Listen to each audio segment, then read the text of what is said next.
Hello student, कैसे हैं? तो आज हम लोग जो है त्रिकोणमिति का अनुप्रयोग जो है करना सीखेंगे।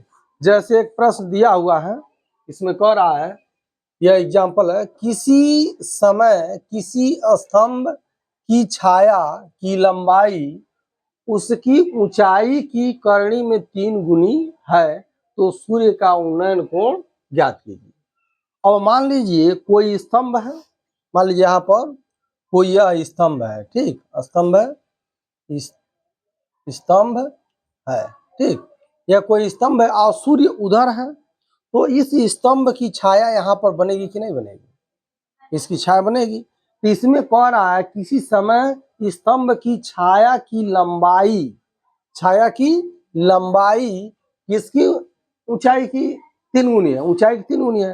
तो सबसे पहले ऊंचाई देखेंगे, तो ऊंचाई अगर जो है तो ऊंचाई में हम लोग करनी में 3 का गुना कर देंगे तो लंबाई पता चल जाएगी। तो मान लीजिए इसकी छाया बना, तो सबसे पहले एक त्रिभुज बना लेते हैं। तो यह जो है, अगर जो इसकी ऊंचाई हम लोग यच मान लेते हैं, तो यच का गुना करेंगे करनी में 3 और गुणे यच कर देंगे, तो इसकी क्या मिल जाएगी? छाया मिल जाएगी, ठीक। और यहाँ पर जो कोण मिलेगा यही जो है सूर्य का उन्नयन कोण होगा, ठीक। यहीं से देखा जाएगा सूर्य का उन्नयन कोण ये हो जाएगा।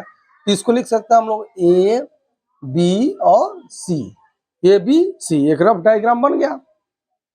तो अब इसमें जो है बी सी बराबर क्या हो गया? एच हो गया। हाँ, ए बी बराबर क्या हो गया? करनी में 3 एच हो गया। और कोण बी ए सी, कोण बी ए सी बराबर मान लीजिए थीटा हो गया।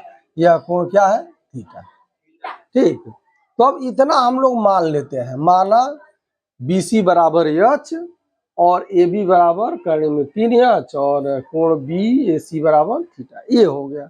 अब हम लोगों के पास जो संबंध बचा है, जो मिला है संबंध, यह क्या है? लंब है और यह क्या है? आधार है। और इसी लंब को हम लोग क्या बोलते हैं? ऊंचाई बोलते हैं। क्या बोलते हैं? ऊंचाई। और इस आधार को हम लोग क्या बोलते हैं? दूरी। तो यही लंब और आधार को ही हम लोगों ने अनुप्रयोग किया त्रिकोणमिति में, तो बन गया ऊंचाई और दूरी। तो अब यहाँ पर कोण हम लोगों को निकालना है, ऊंचाई और दूरी दिया है, तो इस प्रकार हो जाता है सम कोण त्रिभुज ए बी सी में, ए बी सी में। अब यहाँ पर कोण बी बराबर एकदम कन्फर्म है, 90 अंश है, यह कोण 90 अंश है। तो हम लोग जानते ही हो गया tan थीटा, तो tan थीटा बराबर होता है लंब बटे आधार, लाल बटे कक्का से tan थीटा बराबर होता है लंब बटे आधार। तो लंब कितना है? लंब कितना है? एच है, बीसी है। लंब जो है क्या है? बीसी है। आधार कितना है? ए बी है, ये भी है। तो हम लोगों के पास बीसी का वैल्यू पता है कितना है? एच है, क्या है? एच है। और ए बी का वैल्यू कितना है? हाँ हाँ, करनी में 3 एच है। तो यह हो गया tan थीटा बराबर, अब एच से एच कट जाएगा तो 1 करनी में 3 हो जाएगा। अब इतना 1 करनी में 3 आप लोग जानते हैं कितने अंश का मान है?